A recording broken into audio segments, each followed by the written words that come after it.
Negara produsen kendalikan dunia perdagangan lalu kendalikan dunia keuangan. Itu persepsi old mind. Pasar modal dan pasar uanglah sebenarnya pengendali dunia keuangan. Dan ini persepsi new mind. Neraca perdagangan positif dianggap baik dan solusi bernegara oleh old mind. Faktanya selama menjabat malah impornya membesar. Lalu selalu negatif dagang dengan kakak tertua Tiongkok. Jujur, entah bagaimana kok sekarang kakak tertuanya negara komunis ya. Dan diterima luas lagi pemahaman bahwa tidak apa-apa bekerja sama dengan negara komunis. Yo wes, kita lanjut. Toh jabatan old mind ada batasnya. Kembali ke kalimat awal, negara produsen akan kendalikan dunia perdagangan dan dunia keuangan. Itu strategi Tiongkok. Di mana negara defisit alias yang Tiongkoknya surplus, pasti negara yang kalah tersebut akan dipaksa pakai yuan. Catat ya, ketika sebuah negara pakai mata uang negara lain untuk transaksi, artinya negara tersebut kalah ekonominya. Kita lihat strategi serangan ekonomi dari ilmu ekonomi. Money 1.0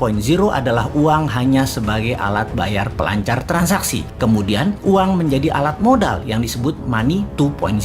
Kemudian uang menjadi alat kendali ekonomi disebut money 3.0. Salah satunya debt trap yang Tiongkok lakukan. Pintar, dari money 1.0 langsung ke 3.0 karena ya memang Tiongkok nggak punya Wall Street, tempatnya money 2.0. Kita lompat sebentar sebelum balik ke money 3.0 agar sambungannya paham. Sejarah Partai Komunis di Tiongkok, di mana orang-orang nasionalis kabur keluar Tiongkok ketika komunis berkuasa dengan tangan besi. Satu ke Taiwan, jadi negara yang dipayungi Amerika. Yang kedua ke Hong Kong, jadi city country di bawah Inggris. Keduanya, Taiwan dan Hong Kong ekonominya maju pesat sejak tahun 60-an hingga saat ini. Sejak tahun 1989, reformasi ekonomi di Tiongkok melawan hegemoni IMF mulai dijalankan secara gerilya, main dengan globalis dan main dengan double standar, yaitu renminbi yuan. Catat sekali lagi, nantinya kita new mind akan pakai strategi yang sama ini, kecuali kalian masih suka dengan old mind yang sekarang berkuasa. Apa yang Tiongkok lakukan setelah memutuskan melawan IMF, namun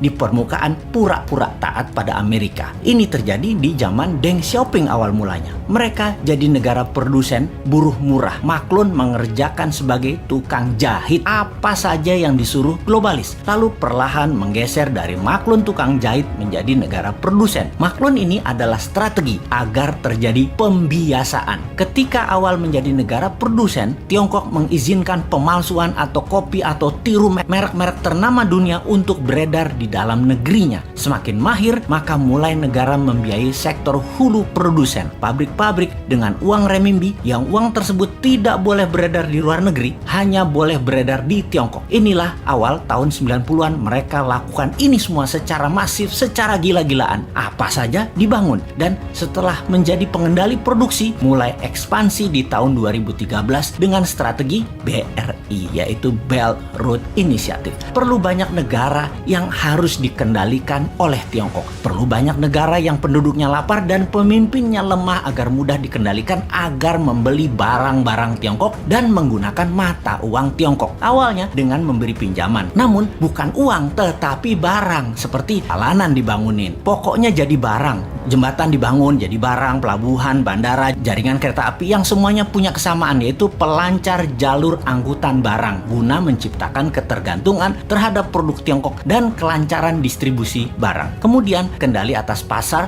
yang kebetulan semua bergeser ke digital. Jadi strateginya adalah beli dan ambil semua jaringan marketplace milik pengusaha lokal sebuah negara agar isi produknya adalah barang-barang buatan Tiongkok. Begitu sudah tercapai ketiganya, maka tahap keempat, mata uang Tiongkok dipakai sebagai alat transaksi. Pertama, sebatas transaksi dua negara. Nanti tahap kelima sampai ke pasar-pasar tradisional bisa pakai yuan. Ingat, ketika keluar negeri, yuan yang disebut. Itu membedakan asal uang itu. Walau kalau ditanya di Tiongkok, bagi mereka sama itu yuan atau renminbi. Namun kita pahamlah, kita kan ngerti bernegara, ngerti bagaimana Tiongkok bermain, dan ngerti cara memainkannya. Sayang aja masih sedikit yang percaya dan masih banyak yang tidak peduli. Wajar kalau masyarakat masyarakat tidak tahu. Namun pejabat yang tidak peduli dan tidak tahu juga banyak banget. Apalagi yang mau menari jadi presiden di 2024. Rasanya nggak ada yang paham beginian. Yang penting gue populer dan rakyat pilih gue.